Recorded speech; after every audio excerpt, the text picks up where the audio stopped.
Okay, Scott, tell us something about you.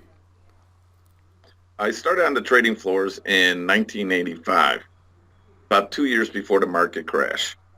I originally was on the Board of Trade floor, which is primarily known for the bond pits and the grains. Then I moved over to the Chicago Mercantile Exchange, which is mostly known for Eurodollar trading and the S&P 500 futures.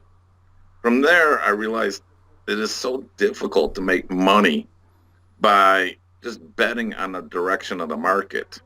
And I was introduced to options and how powerful they are, and said that's where I belong because I don't have a crystal ball that's going to tell me if the market's up or down on any given day.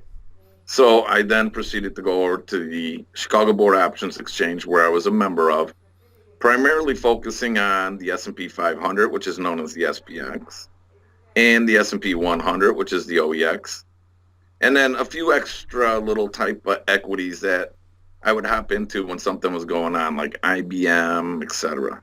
Good, good, very well, very, very impressive. And I personally I've been reading some of your books, and I find them amazing.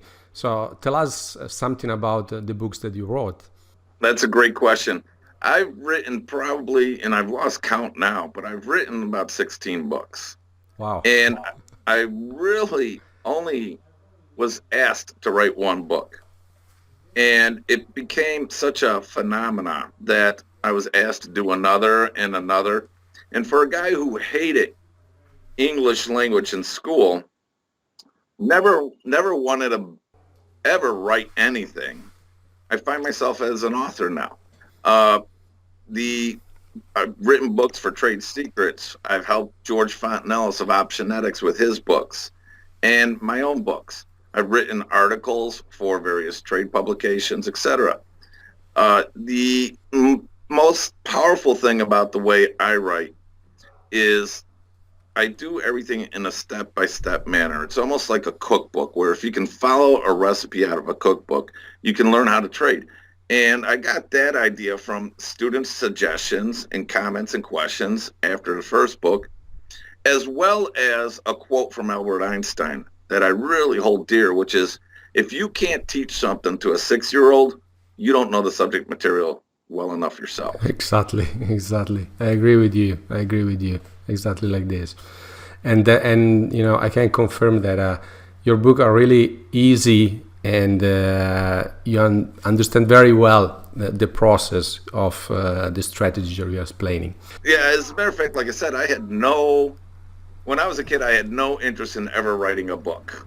And one of the things that really I'm very proud of, other than my kids, is the accolade you see probably right above my head, which is where Stocks and Commodities magazine said that my books were the Bibles of options education. Wow. And that's to me, I don't know if it means anything to anybody else, but to me it's a pretty big accolade for somebody who just never had any interest in writing a book. Yeah, I see. I see. Well, Scott, some questions that I have Yes, sir. for our audience. Why are your strategies so successful? Tell me why. Oh, that's a great question. I'd say it's probably four main reasons. There are two types of books about trading out there right now. One where the author tries to explain a whole universe of subjects in one book, and you don't get enough detail out of it. Then there's another type of book out there where the author is trying to show off his level of knowledge. He's actually bragging verbally about how smart he is. I've got no interest in that. I want to see my students and readers of these books succeed. That's way greater than them thinking I'm intelligent. So the great thing about these books is they're written where they're not pigeonholed to a certain level of education. It goes from beginner all the way to the professional level. Now, that's one thing. Another thing is hedging. We go into a great deal about hedging. Yeah. You can be right 10 times and lose everything the 11th time if you're not protected. So every one of these textbooks shows you a way to hedge the position, which is extremely important. Another thing is it gives you a complete understanding. There are a lot of books that will teach you what a vertical spread is. If you go out and buy a $5 vertical spread for $1.50 and it's worth the maximum at expiration, which is $5, you made $3.50, and it tells you made 266% return on your money, and it gets you all excited and you want to go out and do it. But it's giving you false confidence because it's not. A lot of these books aren't telling you when to trade it, what strike prices, what expiration month, what are your probabilities, a way of hedging it. And lastly, as I already brought up before, the step-by-step criteria is probably what people embrace and love about the books the most. They feel that it's in an organized manner in which they can actually grasp and trade like a professional. Great. That's great. I agree. I agree. So one more question, Scott. Yes, sir. Why you accepted our invitation to come and teach in Italy? I know it's because because of the food, first of all, but Well, just food is tell a the big real thing, reason. right? I mean, come from Chicago, pizza is a big part of our diet, and you guys Okay. do it right. Yeah. Um, it is. It turned out to be an accident initially. Um, I probably taught people in 23, 25 different countries how to trade. And I've got a big following in Europe. And a couple students of mine were from Italy, and they invited me one time years and years ago to come out and teach a group. And I thought, okay, I'll get a little free vacation out of it. And I just fell in love with the country.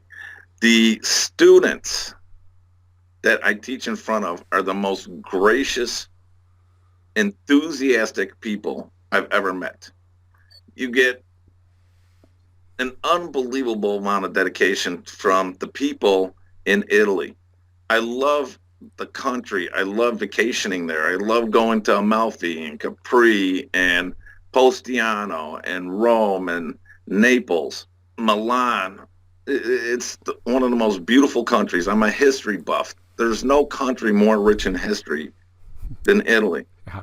And so I originally went out there just to teach one time, and ever since then, I've been getting more and more. Every time I go out there, I get a bigger response requesting me to come out again. So I love the country. Good. And we are happy to have you here.